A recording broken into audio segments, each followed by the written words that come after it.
Lalagyan ko na rin po yan ng aircon.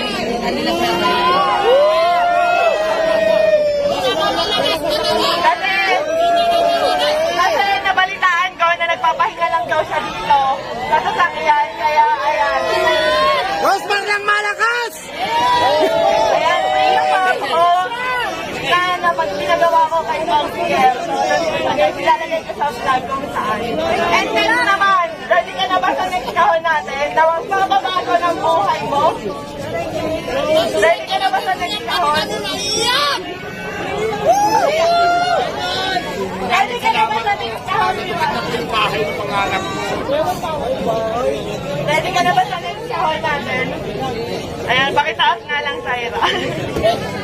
So, ayan. Ito na yung next natin na kahon. Ayan. Ito na yung next natin, guys.